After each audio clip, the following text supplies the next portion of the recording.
You already know this story. A man is robbed and beaten on a lonely road, left for dead in the dirt. Two religious men walk past him and do nothing. Then a stranger stops, cleans his wounds, and pays for his care. We call that stranger the Good Samaritan, and we have made him into the kindest figure in the Western imagination. His name is on hospitals. His name is on laws that protect people who stop to help at the scene of an accident.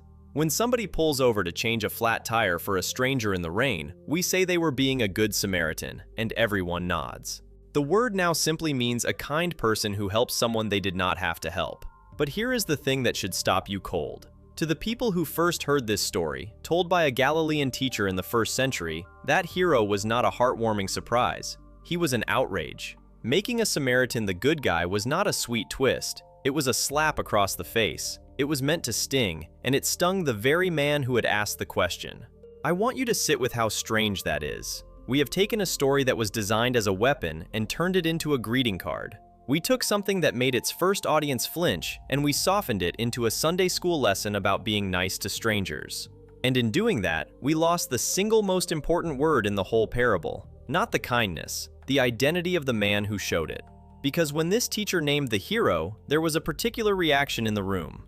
Imagine the questioner, a respected expert in religious law, hearing the setup. A man beaten on the road, a priest passes, a temple servant passes, and now surely the decent, ordinary person of his own people will come along and do the right thing. That is the shape the story is pointing toward. That is what everyone is bracing for. And then the teacher says the next word, and you can almost hear the breath catch in the listener's throat. The enemy? That is the reaction we have completely erased. The enemy is the hero. Not a foreigner from far away who knows nothing of the quarrel, not a neutral outsider, the specific, local, hated rival, the people you cross the road to avoid, the people you would not eat with, would not marry, would not touch. That is who Jesus chose to be the one with mercy in his hands. So before we go any further, I want to make you a promise, and it is the promise this whole video is built on. By the time we are done, you are going to feel what that first audience felt. You are going to understand who the Samaritans actually were, why a priest and a temple servant really walked past, and why putting a Samaritan in the role of the rescuer was the most provocative thing the storyteller could possibly have done. Because the hero's identity is not a detail. The hero's identity is the punchline, and the punchline was aimed at someone specific, and it was meant to land like a blow. To get there, we have to do something simple and rare. We have to read the story the way it was first heard, not the way we have been taught to hear it. We have to strip off every layer of comfort that 2,000 years of art, theology, and law have painted over it. And underneath all that comfort, we are going to find something far stranger, far sharper, and honestly far more alive than the tidy little lesson we inherited. So let me ask you to hold on to one image as we begin. A man, a scholar, standing in front of a teacher, having asked a clever question to make himself look good. And the answer he gets back is a story that ends with the last person on earth he would ever want to praise being held up as the example he is told to follow. That is where we are going. But to feel the cut, we first have to understand how thoroughly the word itself has been domesticated. Consider how completely the word Samaritan has been tamed. There is an entire category of legislation, in country after country, called Good Samaritan law. In the United States, nearly every state has one. They exist in Canada, in Australia, across much of Europe. The basic idea is simple and generous. If you stop to help someone who is hurt and you act in good faith, you should not be sued or punished if your help goes imperfectly. The law is named after this parable because the parable has become the universal symbol of the bystander who chooses not to be a bystander. The very name of the law assumes that everyone already knows the story and already agrees on what it means. Then look at the hospitals. There are Good Samaritan hospitals and medical centers scattered across the world, in city after city. The name is meant to signal compassion, care for the stranger, healing offered to whoever walks through the door. There are countless clinics and shelters and food banks that carry the same word. There is a large international relief organization called Samaritan's Purse that sends aid into disaster zones. There are crisis helplines in Britain and Ireland and beyond, founded under the name Samaritans, where volunteers sit with people in their darkest hours. The word has become shorthand all over the planet for selfless help offered freely. and in everyday speech, it has become almost weightless. We say someone is a good Samaritan the way we say someone has a heart of gold. It is a compliment so smooth and so common that we never stop to ask where it came from. The word has been polished down to a single meaning: kind stranger, helpful person, nothing more. Now, I do not say any of this to mock those institutions. The hospitals heal people, the helplines save lives, the laws protect decent instincts. There is nothing wrong with kindness, and there is nothing wrong with naming kind things after a story about kindness. But I want you to notice what has happened. Every single one of these names quietly assumes that the original point of the story was generosity, that the headline was the helping, and that is exactly the part that the first audience would not have recognized at all. If you enjoy this kind of deep dive, where we take something you are sure you understand and trace it all the way back to what the earliest sources actually say, take a second to subscribe. It genuinely helps the channel keep making these, and it means you will not miss the next one. Because here is the gap, and it is a wide one. We have built an entire vocabulary of compassion on top of this word, and not one piece of that vocabulary preserves the thing that made the story explosive in the first place. The original force was not, "Look how nice that helpful person was." The original force was, "The person you despise most in the world just did what your own holy men refused to do." The scandal was not the kindness, the scandal was who was kind. Think about the strangeness of that for a moment. We named our charities after the punchline of an insult, and we forgot it was ever an insult at all. We took the sharpest word in the story and turned it into the soft word on a donation envelope. The man who was meant to be unthinkable as a hero became the default picture of a hero. That is not a small drift. That is a complete inversion. The thing that was supposed to be impossible to admire became the standard for admiration. So if the word means simple kindness now, on the side of an ambulance and at the top of a fundraising letter, then we have to ask the obvious question: what did it mean then? What did this word carry in the first century that could turn a story about helping a wounded man into a deliberate provocation? To answer that, we have to go back to the only place this story survives and read the part almost nobody reads: the setup, the frame, the trap. Here is something that surprises people. This parable appears in only one place in the entire Bible, just one. It is in the Gospel of Luke, in the 10th chapter. Matthew does not have it. Mark does not have it. John does not have it. The single most famous moral story in Western culture, the one whose name is on hospital walls, survives in exactly one gospel, preserved by one author. And that author gave it a frame. He did not just drop the story into empty space, he wrapped it inside a confrontation, and the frame changes everything. Almost nobody reads the frame. We jump straight to the man on the road, but Luke does not begin with the man on the road. Luke begins with a question asked by a specific kind of person. The text calls him an expert in the law. In older translations, you will see the word lawyer, but do not picture a modern attorney in a suit. This was a scholar of the Torah, a man who had devoted his life to studying the law of Moses, a religious professional, an insider's insider. And he stands up, Luke tells us, to test Jesus. That word, test, matters. This is not an honest seeker who genuinely does not know what to do with his life. This is a man setting a trap, probing this Galilean teacher to see if he will stumble. And his opening question is enormous. "Teacher," he asks, "what must I do to inherit eternal life?"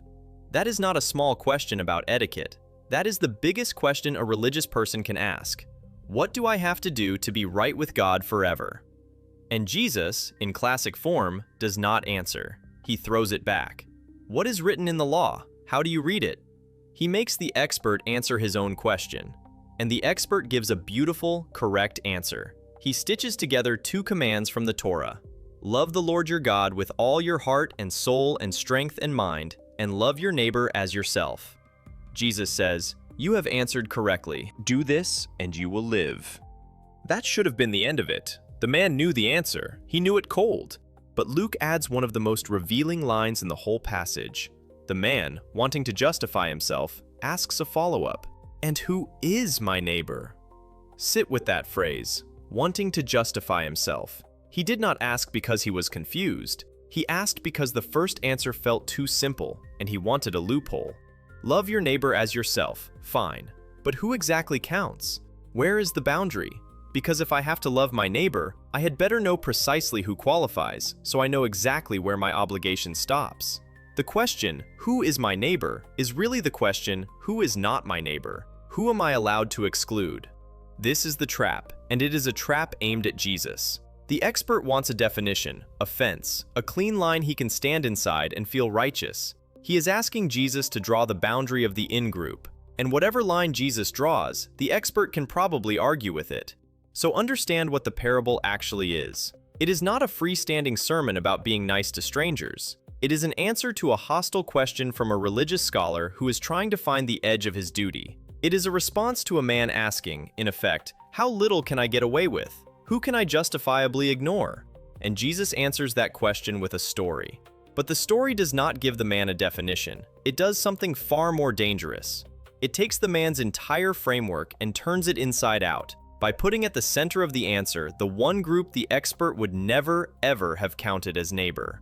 To feel the blow that is coming, to understand why this particular hero made this particular questioner flinch, you have to know one thing that the first audience knew in their bones, and we have completely forgotten.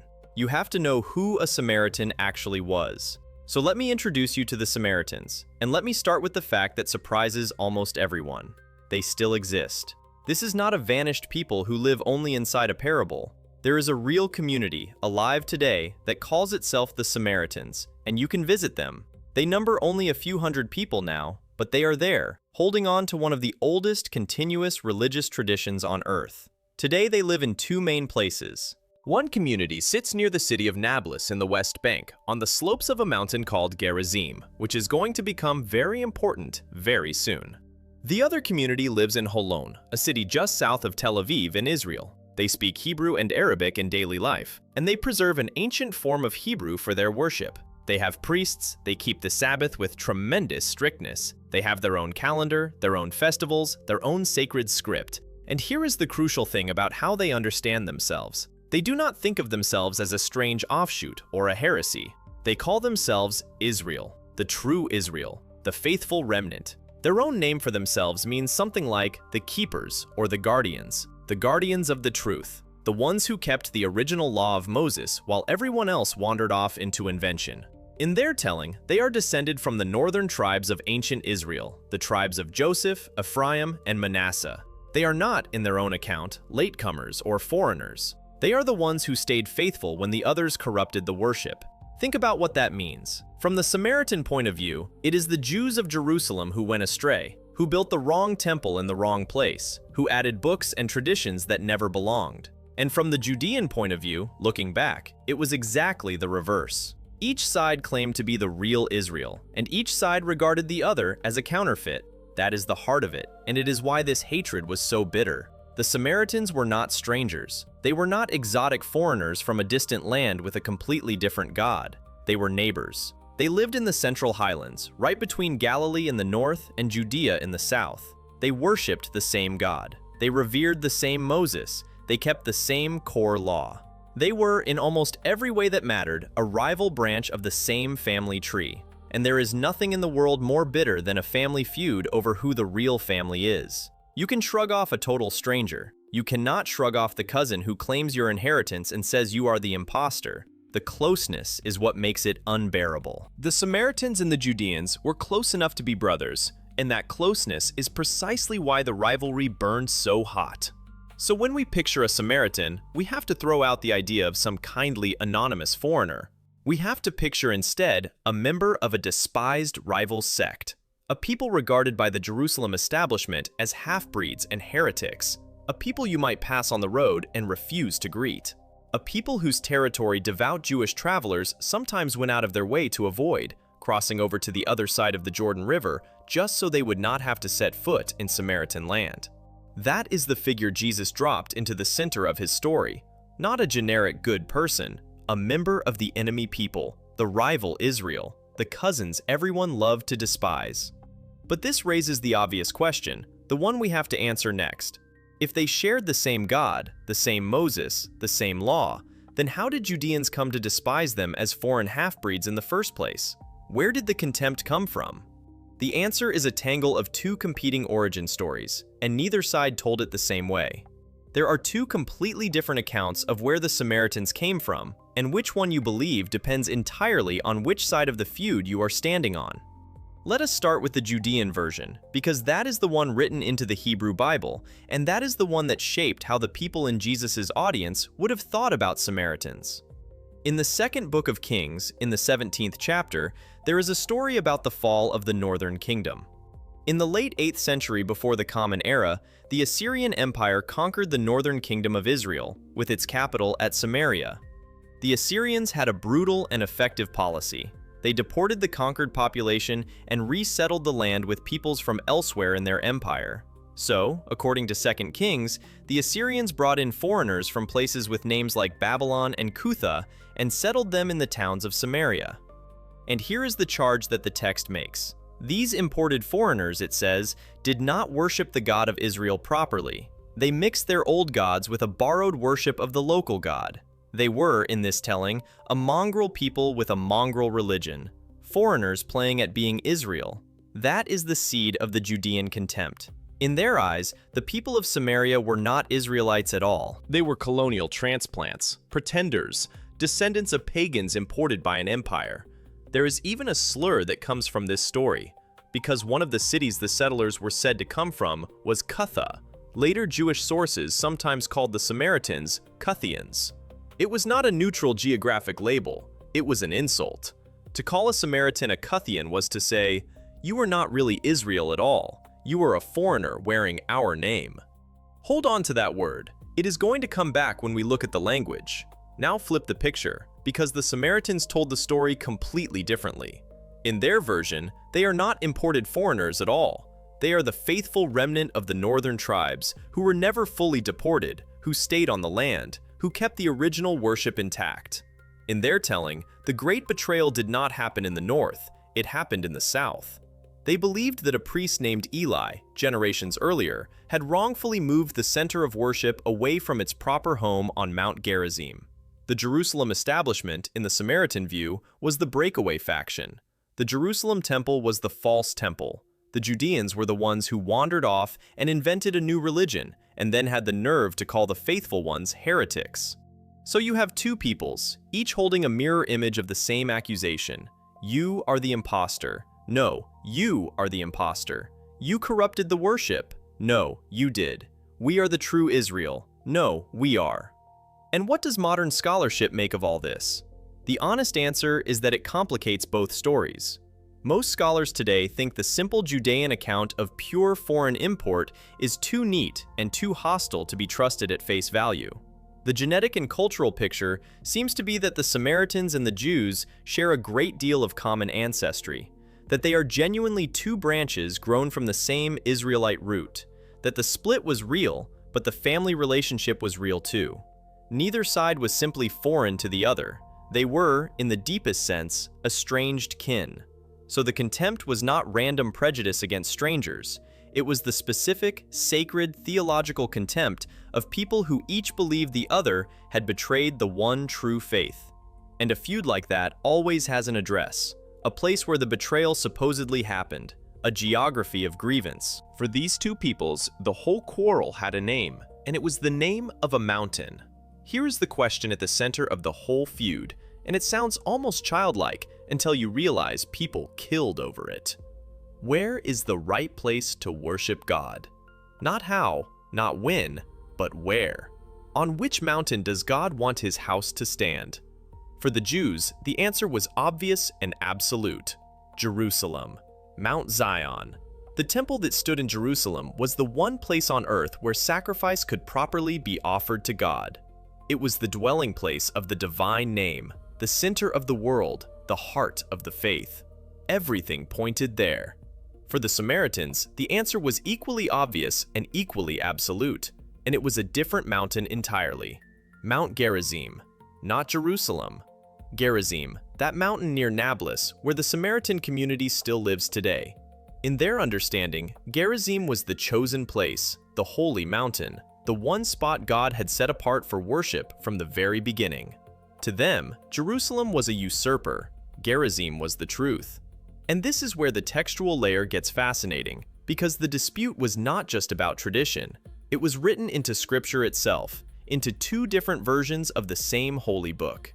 The Samaritans have their own Torah, called the Samaritan Pentateuch. It is the 5 books of Moses, broadly the same as the Jewish Torah, but with thousands of small differences and a few enormous ones. And one of the biggest differences is exactly here, at the mountain. In the Samaritan version of the 10 Commandments, there is an additional commandment, woven from other passages, that explicitly directs the people to build an altar on Mount Gerizim. The command to worship on Gerizim is built right into their version of the Law of Moses. In the Jewish text, there is a famous passage about a place that God will choose, but it is left unnamed, and Jews understood it to mean Jerusalem. The Samaritans read their scripture and saw Gerizim named outright. Each side could open their own holy book and find their own mountain commanded by God. The dispute was not a misunderstanding to be cleared up. It was baked into rival scriptures. And you can actually watch this exact argument happen in the Gospels themselves. In the Gospel of John, in the 4th chapter, there is the famous scene of Jesus speaking with a Samaritan woman at a well. And what does she bring up almost immediately, the moment she realizes he is a religious teacher? The mountains. She says, "Our ancestors worshipped on this mountain," meaning Gerizim, "but you Jews say that the place where people must worship is in Jerusalem." She names the exact dispute: 2 mountains, 1 God, and centuries of bitterness over which one is real. That conversation only makes sense if you know that the location of worship was the great open wound between these two peoples. So picture it: 2 communities, sharing a God, sharing Moses, sharing a law, standing on 2 different mountains, each one certain that the other was worshiping in the wrong place, and therefore not truly worshiping at all. It is a theological civil war. It is 2 families fighting over the same house, each convinced they hold the deed and the other broke in. And a wound like that, left open for generations, festers. It does not stay an argument forever. Eventually somebody picks up more than words. Eventually the quarrel over the mountain stops being a debate between scholars and becomes a matter of armies and fire. Because there came a day when one side did not just claim that the other's mountain was wrong.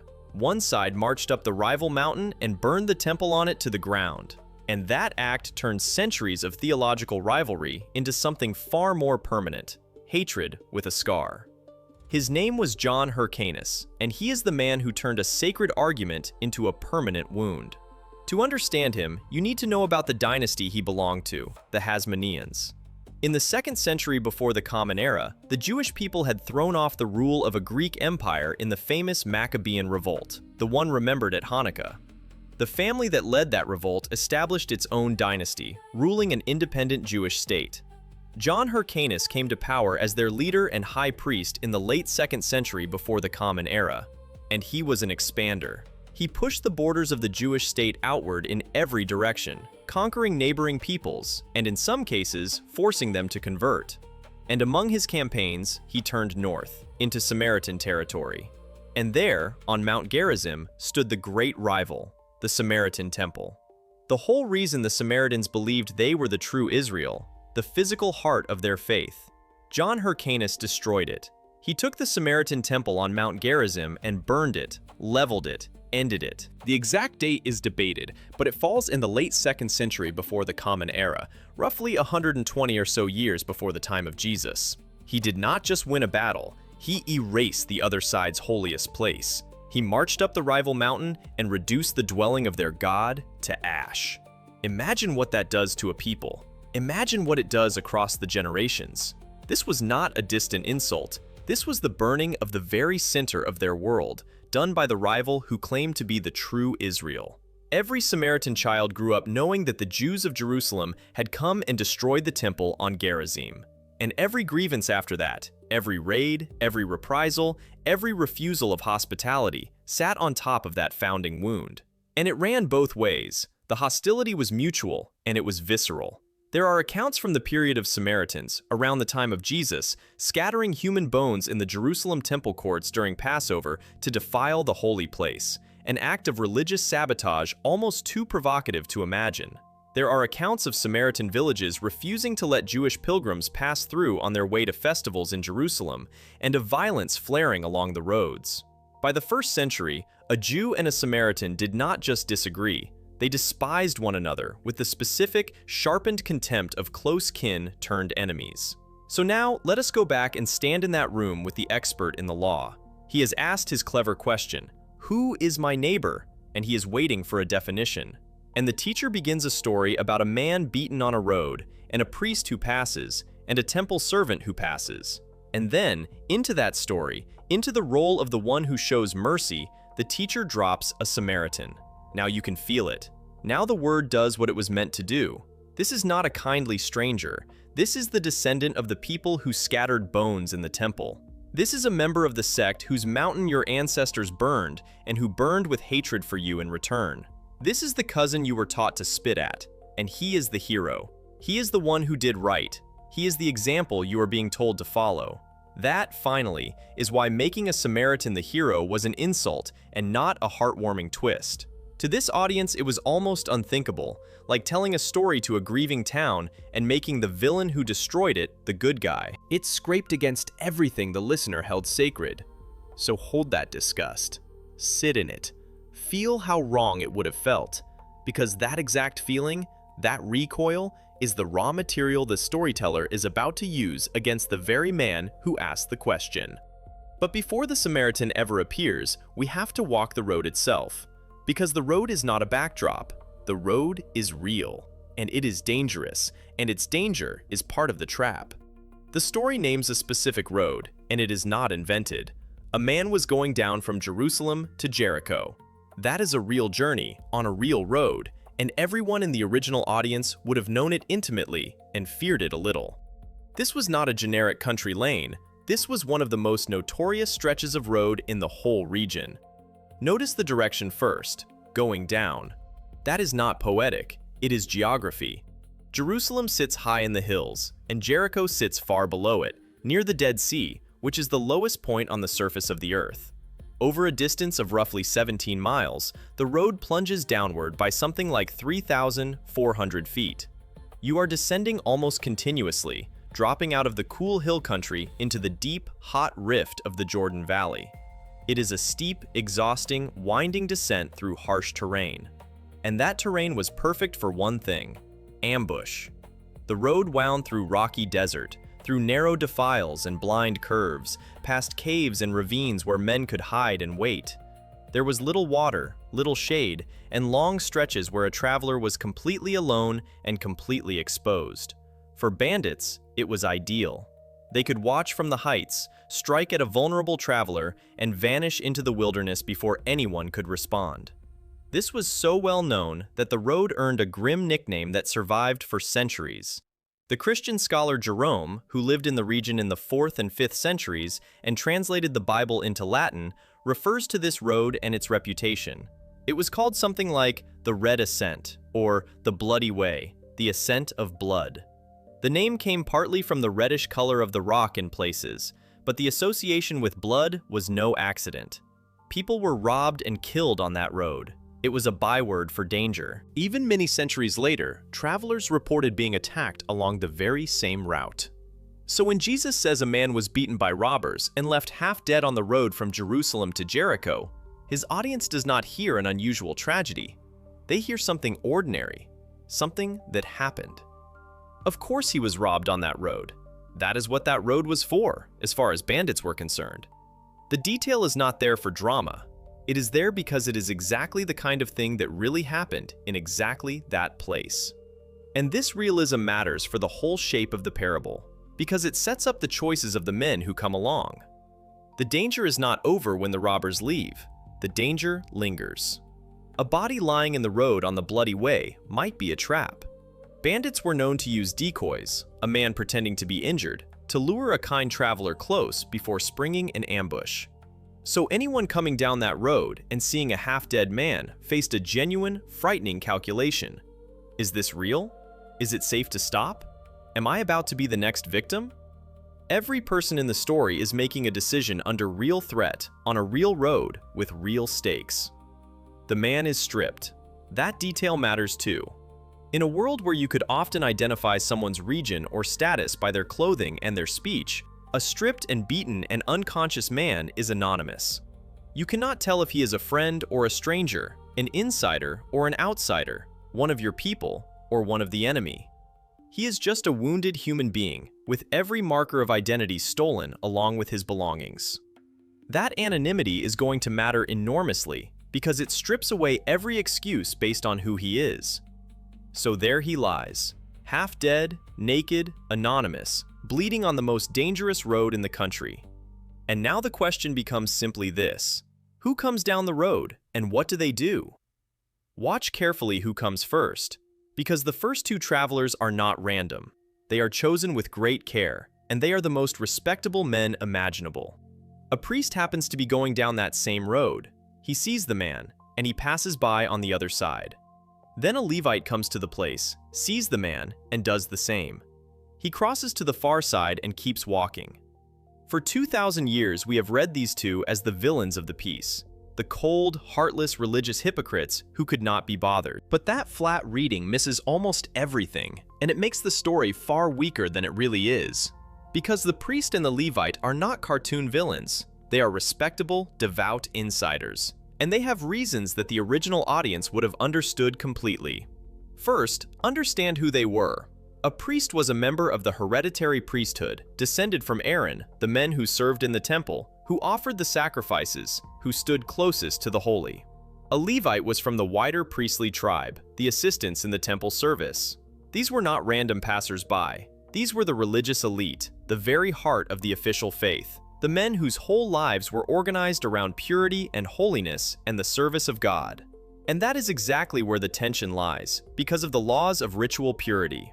In the books of Leviticus and Numbers, contact with a dead body makes a person ritually unclean, and for a priest, the rules were especially strict. A corpse was a powerful source of impurity. If a priest touched a dead body, he became defiled, and that defilement carried real consequences. It could disqualify him, for a time, from the temple service that was the center of his life and his livelihood. It required a lengthy process of purification to undo. Now look at the man on the road. He is half dead, which means, crucially, he might be all the way dead. From a distance on that road, you cannot be sure. And here is the bind. If the priest goes close to check and the man is already a corpse, the priest has defiled himself, perhaps for nothing. Some readers note an even sharper detail. If the priest was traveling up toward Jerusalem to serve, contracting corpse impurity would derail his sacred duty entirely. The law that organized his whole identity was pulling him away from the wounded man, not toward him. And remember the road, remember the decoy danger. A body in the road might be bait. Stopping might mean being robbed yourself or killed. The priest and the Levite were also simply afraid, and that fear was reasonable on the bloody way. They were men of status, perhaps traveling with reason to keep moving, weighing real risks. So when they pass by on the other side, the original audience does not necessarily hiss at obvious villains. Many of them would have felt the pull of those reasons. They would have understood the calculation. Purity, duty, status, fear. These are not monsters. These are respectable men doing what respectable men could plausibly justify. And that is what makes this story so uncomfortable. Because the failure is not the failure of obvious bad people. It is the failure of good, religious, careful people whose very rules and very caution led them to walk past a dying man. That discomfort is deliberate. Jesus is not setting up easy targets. He is setting up sympathetic insiders, the kind of people his audience admired and identified with, and showing them failing for understandable reasons. Which makes what comes next sting even more. Because now the pattern is set. A priest has passed. A Levite has passed. Two figures from the top of the religious order. And the audience, hearing a story unfold in this rhythm, begins to anticipate the third figure. They know, instinctively, the shape a story like this takes. They are leaning forward, already filling in who comes next. And what they expect is about to be denied them in the most shocking way possible. There is a rhythm to storytelling that is older than any gospel, older than writing itself, and it runs through folktales all over the world. It is the rule of three. Things come in threes. Three brothers set out, and the youngest succeeds where the older two failed. Three travelers attempt a task. 3 wishes, 3 trials, 3 knocks at the door. The number 3 creates a pattern, and the third item is where the meaning lands. The first 2 set up the expectation. The third one delivers the payoff or breaks the pattern. Jesus is using this rhythm deliberately, and his audience would have felt it working on them. A priest passed, a Levite passed, two figures, and every listener, steeped in this kind of storytelling, is now waiting for the third man. The rhythm has set the trap. They know someone is coming, and they have a very strong sense of who it should be. Here is the key. There was a natural, expected third category, and it follows a clear social ladder. Priest, at the top of the religious order. Levite, the priestly assistant, just below. And the obvious next rung down, the natural completion of the sequence, was the ordinary Israelite, the regular Jewish layman, not a religious official, just a faithful member of the people. That is the figure the audience is braced for. The structure practically demands it. Priest, Levite, and then the common Israelite, the everyday decent member of the in-group, who will do what the two elites failed to do. And there is a sharp little point hidden in that expectation. If the third man had been an ordinary Israelite, the story would have had a familiar and rather satisfying edge to it. It would have been a story about how the common faithful people are better than their pompous religious leaders. The priest and the Levite are too important, too caught up in their rules, to help. But a simple ordinary Jew, one of us, stops and does the right thing. That is a story the expert in the law would have enjoyed. It flatters the listener. It says, you, the ordinary devout person, you are the true heart of this people, better than the corrupt elite. The audience could have walked away feeling good. That is the story they are expecting. That is the trap closing around their expectation. Priest, Levite, and surely now the good ordinary Israelite. And Jesus breaks it. He snaps the pattern. He does not say an Israelite. He does not even reach for a neutral third option. He reaches all the way across the deepest social and religious chasm his audience knew. And he picks the one figure who shatters the whole comfortable shape of the story. But a Samaritan, as he traveled, came to where the man was. That is the gasp moment. That is the record scratch in the first century mind. The pattern said ordinary Israelite. The word that came was the name of the enemy. It is a deliberate violation of the rhythm the audience was leaning into. They were braced to applaud one of their own, and instead they are being asked to applaud the one person they were taught to despise. And notice what Jesus did not do, because it sharpens the blade. He could have simply said, a good man came along. He could have said, a stranger. He could have left the rescuer anonymous and let the kindness speak for itself. That would have been a perfectly nice story. But he did not. He went out of his way to give the hero an ethnic identity, and he chose the single most provocative identity available. He did not say hero, he said Samaritan. The choice is the point. And what that Samaritan does next makes the choice land even harder. Watch what the Samaritan actually does, because the storyteller piles on the detail, and every detail is doing work. He sees the man, and the text says he was moved with compassion, moved in the gut, the deepest word for pity. And then the actions come, one after another, and they are extravagant. He goes to the man. He does not check from a safe distance. He closes the gap that the priest and the Levite would not close. He bandages the wounds, and he pours on oil and wine. That is first century wound care. The wine, with its alcohol, to cleanse. The oil to soothe and to help the wounds close. These were not cheap, casually carried things. Oil and wine were valuable, the kind of provisions a traveler carried for himself. The Samaritan is spending his own supplies, the things meant to sustain his own journey, on the body of a stranger who, if conscious, might well have spat at him. Then he sets the man on his own animal. Think about what that means physically. The Samaritan now walks. He gives up his own mount, his own comfort, his own pace, and he leads the animal on foot with the wounded man slumped across it. He is now slower, more vulnerable, more exposed on that dangerous road, all to carry an enemy to safety. He brings the man to an inn and takes care of him there, through the night. And then, the next day, comes perhaps the most striking part. He takes out 2 denarii and gives them to the innkeeper. A denarius was roughly a day's wage for a laborer. 2 denarii would cover many days of food and lodging. And he does not stop there. He makes an open-ended promise. Look after him, he says, and whatever more you spend, I will repay you when I come back. Sit with the audacity of that. He is writing a blank check for a stranger's care. He is binding himself to return, to be accountable, to cover whatever it costs. He is making himself responsible, in an ongoing way, for a man who belongs to the people who hate him. He gives money, time, supplies, his own animal, his own safety, and an open promise of more. The care is not minimal, it is lavish, it is overflowing, it is everything. And here is why every detail of that generosity matters. The depth of the help is meant to mirror the depth of the offense. Remember the bones in the temple. Remember the burned mountain. Remember centuries of mutual contempt. Into that history of hatred, the storyteller pours this flood of tenderness, and the contrast is the whole point. The deeper the enmity between these peoples, the more shocking it is that this man does more than anyone, more than the priest, more than the Levite, more than an ordinary Israelite would have been expected to do. The hatred was supposed to run that deep, and here is mercy running deeper. This is the loop closing on the mutual hatred we trace through the mountains and the fire. We spent all that time establishing how bitterly these two peoples despised each other, and now Jesus takes that bitterness and turns it completely inside out. The one from whom you would expect nothing but contempt gives everything.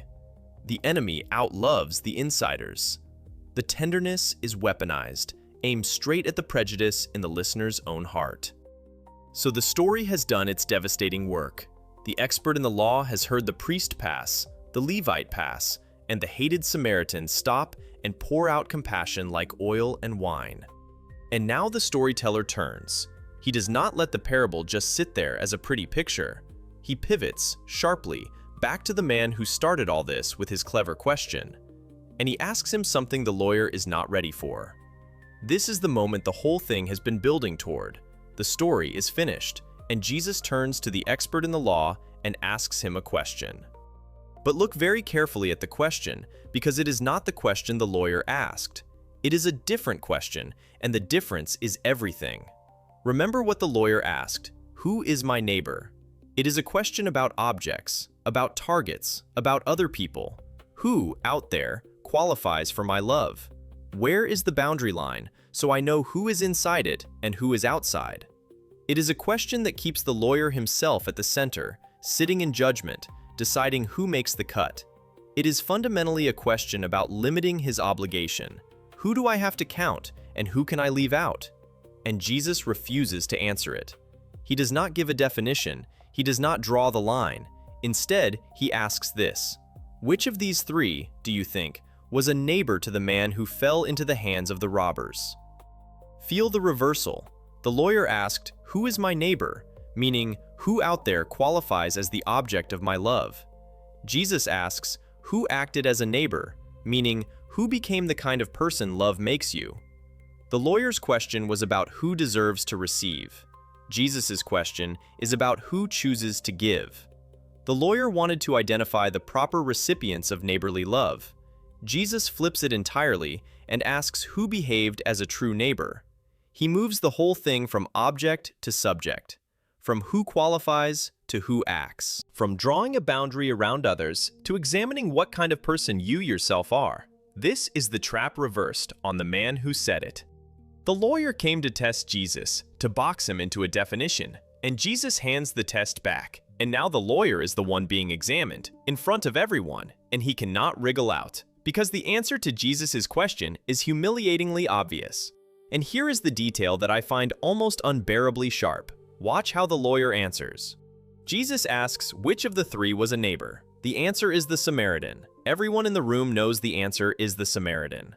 But the lawyer cannot bring himself to say the word. He will not let the word Samaritan pass his lips. Instead, he answers in a careful, sideways phrase. He says, the one who showed him mercy.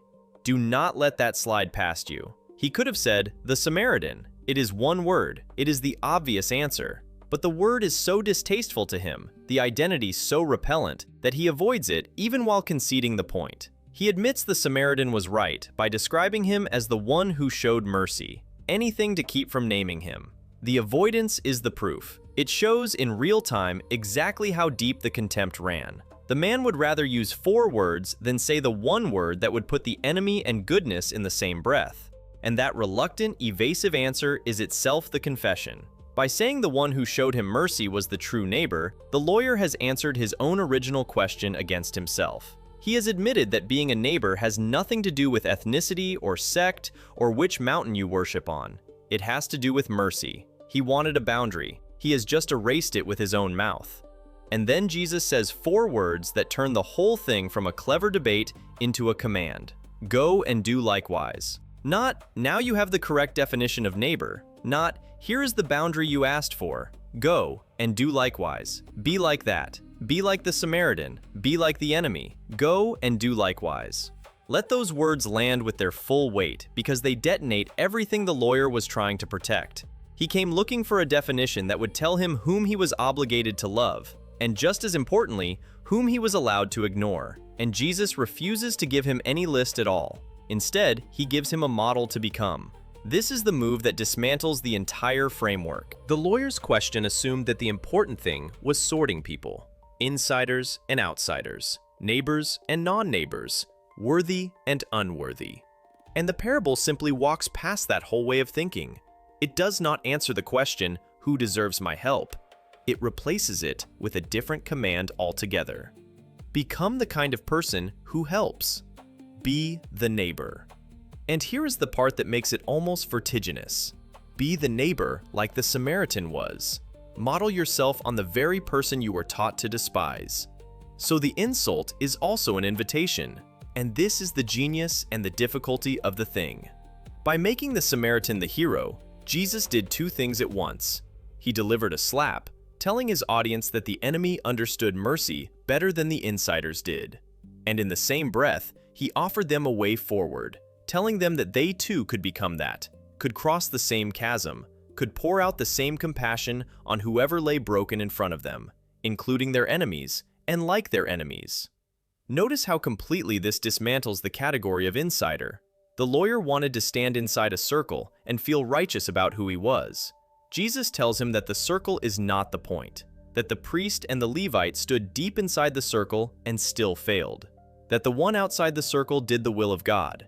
Being inside saved no one. Mercy was everything. The wounded man, stripped naked and anonymous, could not even be sorted into a category, and that was the point. When you cannot tell who someone is, all you have left is whether you will help them. The robbers stripped away the very identity markers the lawyer wanted to use to decide his obligations. And the man on the road, remember, is the audience's stand-in. Many listeners would have placed themselves in that ditch, beaten and helpless. And if you are the one in the ditch, dying, you do not care about the ethnicity of the hand that lifts you. You do not check whether your rescuer worships on the right mountain. You are simply grateful to be saved. So Jesus has trapped the lawyer beautifully. If you imagine yourself as the victim, you will accept help from a Samaritan gladly. So how can you refuse to give it as one, or to give it to one? That is the original story, in its full and uncomfortable force. It is not a gentle lesson about being nice. It is a blade aimed at the heart of in-group righteousness. It tells a religious insider that his enemy grasped the law of God better than he did, and then commands him to go and imitate that enemy. It is, in its first form, one of the most subversive things a teacher could say to that audience. It does not soothe, it wounds in order to heal. And so we arrive at the great mystery of this whole journey. If this story was a knife, sharp and specific and aimed, how on earth did it become the soft, smiling phrase we put on hospital signs and donation envelopes? How did the enemy at the center of the parable vanish so completely that we forgot he was ever an enemy at all? How did a deliberate scandal become a comforting cliché? That transformation did not happen by accident. It happened in layers, built up over centuries, and the first hands to start smoothing the edge belonged to some of the most brilliant minds in the early church. The softening began early, and it began with allegory. Within a few centuries of the parable being told, the great thinkers of the early church looked at this story and saw in it not a scandal about ethnic enemies, but a hidden map of the entire Christian cosmos. They read it as allegory, where every single element secretly stands for something else, something cosmic and theological. And once you read it that way, the Samaritan stops being a despised neighbor and becomes something else entirely. The most famous version of this reading comes from a theologian named Origen, who lived in the late 2nd and early 3rd centuries, working in Alexandria and later in Caesarea. Origen was one of the most learned and imaginative interpreters the early church ever produced, and he loved to find spiritual meanings buried beneath the surface of the text. And he laid out an allegorical reading of the Good Samaritan that became enormously influential. In this reading, the wounded man is not just a traveler, he is Adam. He is all of humanity. Jerusalem, the high city he is descending from, represents paradise, the heavenly home. Jericho, down in the depths, represents the fallen world, or mortality. The robbers who strip and beat him are hostile spiritual powers, the forces that wounded humanity in the fall. The wounds are sins.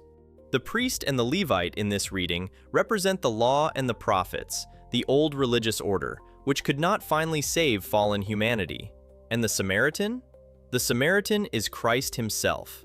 The despised outsider becomes the divine rescuer. The oil and the wine that he pours on the wounds become the sacraments of the church. The animal that carries the man becomes the body of Christ, bearing our weakness. The inn becomes the church, the place where the wounded are brought to heal. The innkeeper becomes the leadership of the church, entrusted with our care. And the promise to return and repay becomes the promise of Christ's second coming. A century or so later, the towering figure of Augustine, the Bishop of Hippo in North Africa, around the turn of the 5th century, took up this same allegorical reading and gave it his enormous authority. Augustine spelled it out in similar detail.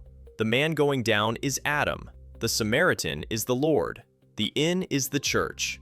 And with Augustine's weight behind it, this cosmic reading became the standard way the parable was understood for 1,000 years and more across the Christian West. Now, this is a beautiful and rich reading in its own way. There is something genuinely moving in the image of Christ as the rejected outsider who stoops to rescue fallen humanity. I am not here to mock it, but watch what it does to the original sting. Once the Samaritan is Christ, the whole ethnic scandal simply dissolves. The point is no longer, your hated enemy understood mercy better than you did. The point becomes, Christ saves the soul of fallen Adam.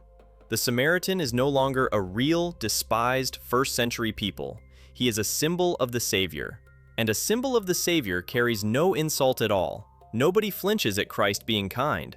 That is what Christ is supposed to be. So the first great layer of softening was not carelessness. It was the work of brilliant, devout minds reading the story as a window onto eternity. But in doing so, they lifted the parable out of its sharp, local, historical conflict and floated it up into timeless theology. The enemy at the center evaporated. Once the Samaritan became Christ, the Samaritan as enemy was forgotten. And to see just how completely that identity could fade, we need to look at the words themselves, and at how language carried and concealed the original feud. Let me give you the textual heart of this, because there is a real philological treasure buried in that one word the whole argument turned on: neighbor. In the English, the lawyer asks, "Who is my neighbor?" And we hear something cozy, the person next door, the friendly face down the street, but the word underneath carries a different and much sharper history. In the Greek of Luke's Gospel, the word is plesion. It means, roughly, the one who is near, the nearby one. And the command the lawyer quoted, "Love your neighbor as yourself," comes originally from the Hebrew of the book of Leviticus, where the word is rhea. And here is the crucial thing about that Hebrew word in its original setting. Rhea did not mean any human being on earth. In its context in Leviticus, it meant something more like your fellow, your kinsman, a member of your own people. The command to love your neighbor sat inside a passage about how to treat the members of your own community, your own people of Israel. So the lawyer's question was not as cynical as it might sound to us. He had a real textual case. If the command says love your rhea, your fellow member of the people, then asking who counts as my rhea is a legitimate scholarly question.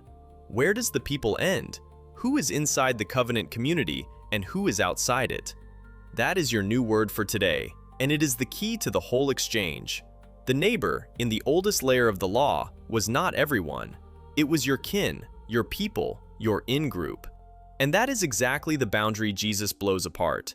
He takes a word that meant fellow member of the people, and, by making a Samaritan the model neighbor, stretches it to include the very people who stood outside the boundary, the rival Israel, the hated cousins.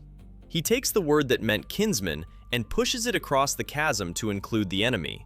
The whole parable is, in a sense, an argument about the meaning of a single word, and Jesus wins the argument by telling a story instead of giving a definition. Now let me give you the other word, the one I told you to hold on to earlier, Cuthian. Remember the Judean origin story? That the Samaritans were foreigners imported by the Assyrians from cities including a place called Cutha. From that came the slur.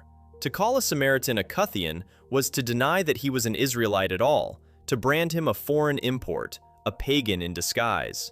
It shows up in later Jewish writings as a contemptuous label.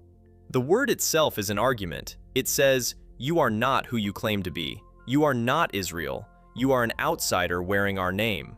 And there is one more layer of textual rivalry worth naming, because it shows how deep the division ran.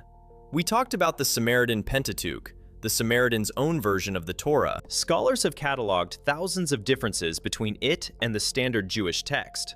Most are small, but some, like the explicit command about Mount Gerizim, are pointed and deliberate, each side's scripture defending each side's mountain. So the feud was not only in the temples and on the roads, it was written into the very letters of the holy books, two rival texts of the same law, each subtly accusing the other. Put it all together, and you see the whole conflict compressed into language. A word for neighbor that meant kinsman being forcibly stretched to embrace the enemy. A slur, Kuthian, designed to push the enemy out. Two rival scriptures, each guarding its own mountain. The parable is doing battle at the level of vocabulary, taking the word that meant your own people and dragging it against every instinct in the room to cover the one man nobody wanted to count. And as the centuries rolled on, even that battle would be forgotten, painted over in glass and oil by artists who saw something else entirely. If the church fathers softened the parable with theology, the artists softened it with beauty, and they did it across more than 1,000 years, each age remaking the Samaritan in its own image. Walk through the history of Christian art, and you can watch the despised enemy slowly turn into a gentle, universal symbol of mercy, until the original scandal is invisible.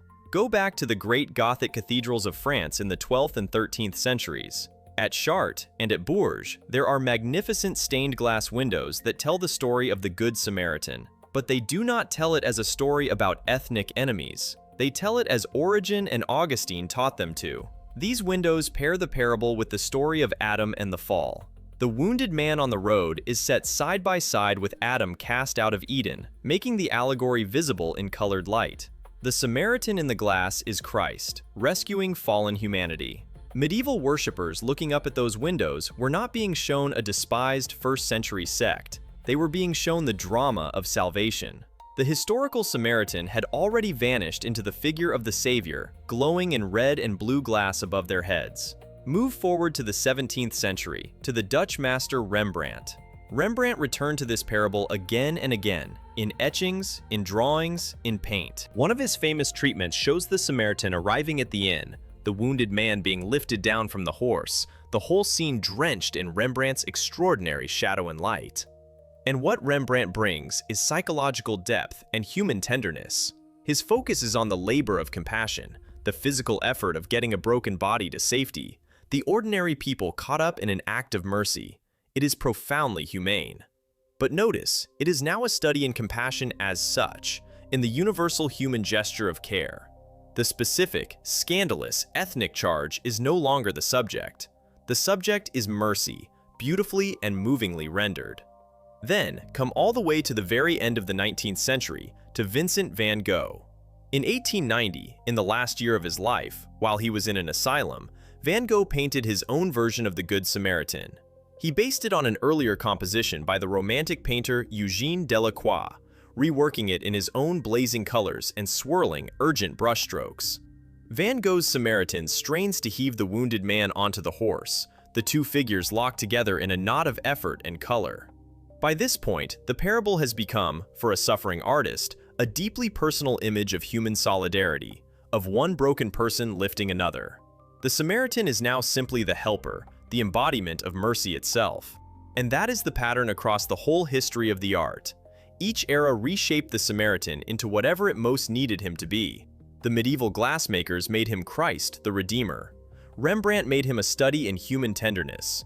Van Gogh made him a symbol of solidarity and shared suffering. Every one of these is beautiful, every one of them is moving, and every single one of them has quietly let go of the one fact that made the original story explode, that the hero was the enemy. By the time you reach these great images, the painting is about mercy, about compassion, about the goodness of helping. It is never about a despised people and the scandal of holding one of them up as a model. The art completed what the theology began. It made the parable universal and timeless and gorgeous, and in doing so, it dissolved the specific, local, burning insult into a soft glow of human kindness. And from the world of paint and glass, the word was about to step into the world of laws, hospitals, and brands. And so we arrive, finally, back where we started, at the hospitals and the laws and the charities. And now we can see exactly how that name got there, and exactly what got left behind. The journey from a first-century insult to a modern brand of kindness runs straight through everything we have traced: the theology, the language, the art, and it ends in institutions that bear the Samaritan's name without a trace of his original sting. Start with the laws. Good Samaritan laws, those statutes that protect people who stop to help the injured, are now woven into the legal systems of country after country. The logic is touching. We want people to help, so we promise that if you act in good faith to assist someone in an emergency, you will not be punished if it goes wrong. The very name announces what the lawmakers assumed the parable was about: a person who stops to help a stranger on the road. The legal mind reached for this story as the universal emblem of the helpful bystander, and in doing so, it locked in the sanitized reading. The Samaritan, in the eyes of the law, is simply the one who stops. His identity as enemy has been completely erased from the statute books. Then the hospitals and the charities. Good Samaritan hospitals and medical centers around the world. The international relief organization Samaritan's Purse, carrying aid into disasters. The crisis helpline organization, the Samaritans, sitting with people in despair. Every one of these names reaches for the parable as a banner of compassion, and every one of them assumes the word means kindness, healing, care for the stranger. None of them carries any echo of the burned temple on Mount Gerizim, or the bones in the courts, or the rival scripture, or the slur, Cuthian. The word has been completely emptied of its history and refilled with pure goodwill. And in everyday speech, the transformation is total. To call someone a Good Samaritan is now one of the highest casual compliments in the language. It means a kind stranger, a person who helped when they did not have to. There is not a flicker of scandal left in it. The phrase that once named the most provocative possible choice of hero has become a synonym for ordinary niceness. So here is the full measure of the drift, and it is staggering when you lay it out. The word Samaritan in the mouth of the lawyer was so distasteful he could not even say it. In the world of the parable, it named the enemy. And we have taken that exact word and made it the name we give to the kindest people we know. We took the slap and turned it into a smile. We took the figure who was meant to be unthinkable as a hero and made him the very definition of a hero. The enemy was not just forgotten. The enemy was converted into his own opposite. This is the loop closing, the one we opened at the very beginning. Why do hospitals and laws bear the Samaritan's name if the original point was scandal and not charity? Now you know. Because each layer along the way, the allegory of the fathers, the stretching of the word, the beauty of the art, sanded down the edge a little more, until the name arrived in the modern world meaning only kindness, with its original force completely worn away. The institutions did not lie. They simply inherited a word whose history had been polished off long before they picked it up. But here is the part almost nobody pauses on, the part that gives this whole story a final twist. While we were busy turning the word Samaritan into a brand for kindness, the actual Samaritans, the real people, the descendants of the very group at the center of the parable, never went anywhere. They are still here, still on their mountain, still keeping their law, almost forgotten, but very much alive. The enemy in the parable is not a metaphor. He has descendants, and they are alive right now, and there are heartbreakingly few of them. Today, the Samaritan people number only around 800 individuals.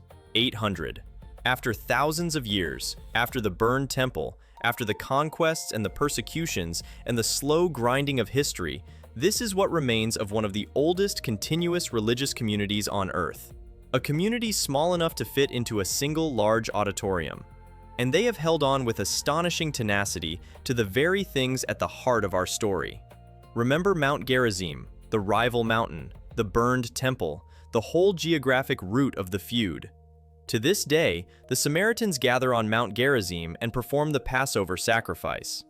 Once a year, on the slopes of that same mountain, they slaughter lambs and roast them on fires exactly as their ancestors did, in one of the only places on earth where an ancient animal sacrifice of this kind is still actually carried out. If you wanted to see, with your own eyes, a living link to the world of the Hebrew Bible, you could climb Mount Gerizim at Passover and watch the descendants of the parable's enemy keep a rite that predates the gospel itself. They still revere their own Torah, the Samaritan Pentateuch, and they make a remarkable claim about one of their scrolls. They possess an ancient scroll, sometimes called the Abisha scroll, which their tradition holds to be staggeringly old, written, in their account, by the great-grandson of Aaron not long after the entry into the Promised Land. Scholars debate its actual age, and the historical claims are disputed, but the scroll is genuinely ancient and immensely precious to the community, a physical anchor to their belief that they, and not the Jews of Jerusalem, kept the original faith intact. Think about what this means for the story we have been telling. We spent this whole journey treating the Samaritan as a figure in a parable, a symbol to be decoded, a hero whose identity was a punchline. And all along, off to the side of our attention, the real people have been there, keeping their Sabbath, climbing their mountain, guarding their scroll, marrying within their tiny community, struggling against the very real danger of simply dying out from sheer smallness of numbers. The enemy of the parable is a fragile, living, breathing community of a few hundred souls. And there is something almost unbearably poignant in that. The word Samaritan went out into the world and became a global brand for kindness, on hospitals and helplines across the planet, while the actual Samaritans dwindled to 800 people on a hillside, largely unknown to the millions who use their name every day. The name conquered the world, the people nearly vanished. We borrowed their identity to mean compassion, and forgot they were ever a real people at all, let alone that they were once the despised enemy. To stand on Mount Gerizim today, among a community that has kept faith for more than 2,500 years against impossible odds, is to feel the whole parable turn over once more in your hands. Because Jesus did not pick an abstraction to be his hero. He picked these people. This specific, real, enduring people. And their sheer survival, their refusal to disappear, gives the story a weight it could never have as mere allegory. The hero was real. The enemy was real. The mercy the parable demands is mercy toward people who actually existed and still do. Their endurance reframes the whole thing one final time. But before we land, honesty demands that we admit how much of this picture is still debated, and where the careful scholars draw their lines. Now let me be honest with you about what we do not know for certain, because this channel is not in the business of pretending the scholars all agree when they do not. The picture I have given you is the strongest and most widely held reconstruction, but several of its pieces are genuinely debated, and you deserve to hear where the uncertainty lies. The first open question is whether the historical Jesus actually told this parable, or whether it is, at least in part, the shaping of Luke. Remember, this story appears only in Luke and nowhere else. Some scholars take that as a sign of its authenticity, an independent tradition Luke preserved. Others point out that the parable fits Luke's own well-known themes so perfectly, his interest in outsiders, in the despised, in the reversal of insider and outsider, that we cannot be sure how much of its final shape comes from Jesus, and how much from the evangelist crafting and framing the material. The frame with the lawyer, the exact wording, the placement, all of that is Luke's work. Where the voice of Jesus ends and the hand of Luke begins is something scholars genuinely argue about. The second question is about the sharpness of the enmity, and specifically how it played in Galilee. I have painted the hatred between Jews and Samaritans in strong colors, and there is good evidence for that hostility. But scholars caution that the intensity varied by place and time. The relationship was not uniformly murderous in every region and every decade. There were periods and places of more ordinary, grudging coexistence alongside the flashpoints of violence. How exactly a Galilean audience, as opposed to a Judean one, would have felt the word Samaritan is not something we can measure precisely. The shock was real, but its exact temperature in any given room is beyond our recovery. The third question is about that key word, neighbor, and whether it was really as narrow as I described. I told you that the Hebrew rhea in Leviticus originally meant something like fellow member of the people. That is a defensible reading, but the matter is debated. There are passages in the law that already extend care to the foreigner living among Israel, the resident alien, commanding love for the stranger as well. So some scholars argue that the boundary of neighbor was already more porous than the lawyer's question assumes, and that Jesus was drawing out something latent in the law rather than overturning it completely. Whether the parable shatters the old meaning or fulfills it is itself a point of interpretation. And there are smaller uncertainties layered throughout. The precise date of John Hyrcanus's destruction of the Gerizim temple is debated within a range. The exact reasons the priest and the Levite pass by are reconstructed from the purity laws, but the text itself never states their motives. It simply says they passed by on the other side and leaves their hearts unreadable. We are inferring. Careful scholars always mark that line between what the text says and what we reconstruct around it. I lay all this out not to dissolve the story into a fog of maybes, but because the truth is more honest and, frankly, more interesting than false certainty. And here is the thing that survives all the debate. Even granting every uncertainty, even allowing for Luke's shaping and the variable temperature of the hatred and the porous edges of the word neighbor, the central reversal still stands. Whoever first told it, and however they framed it, the parable puts a member of a despised rival group in the role of the moral hero, in answer to an insider's question about the limits of his obligation. The shock is structurally there in the text, and even uncertain, that reversal still cuts. So let us pull all the way back and see what this whole journey has actually shown us. Here is the gap this whole story has been about. There is an enormous difference between saying, "I heard the Good Samaritan" means "be kind to strangers," and saying, "this is what the parable actually said to the people who first heard it." The first is something you absorbed from the culture, from hospital signs and casual speech, and 1,000 gentle retellings. The second is something you can reconstruct, painfully and specifically, from the text, the history, the languages, and the burned mountain. And between those two statements lies everything we have walked through today. Centuries of allegory that turned the enemy into Christ. A word for kinsmen stretched to cover the hated. Stained glass and Rembrandt and Van Gogh, each remaking the Samaritan in mercy's image. Laws and charities that inherited a name with its history, sanded clean off. That is the recurring lesson, the one this channel keeps finding at the bottom of everything we dig into. I heard this is true, and this is true, are two different claims. And in the space between them, you will almost always find centuries of human creativity, smoothing and softening and reshaping, until the thing at the bottom barely resembles the thing on top. And again, the thing at the bottom turns out to be stranger, sharper, and far more alive than any of the comfortable layers stacked above it. The original parable was not a greeting card. It was a blade aimed at the prejudice in a religious expert's heart. And honestly, that is a more astonishing thing than the soft version we inherited. Now let me be careful here, because this matters. None of this is an argument against the parable, or against faith, or against the goodness of the hospitals and the helplines that bear the Samaritan's name. The kindness those institutions do in the world is real and good. Reading the story as a call to universal compassion is not a mistake. It is one true thing the story can mean. I am not here to take anything away from you. I am only here to hand you back something that was quietly lost.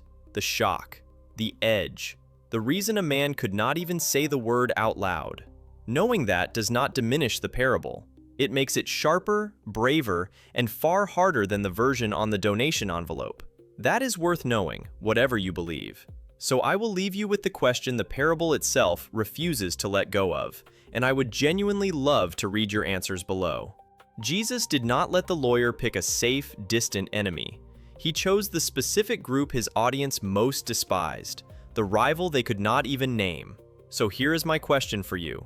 Who is your Samaritan? Not in the soft, modern sense of a kind helper, but in the original sense. Who is the person or the group that you would be most shocked and most uncomfortable to see cast as the hero of the story?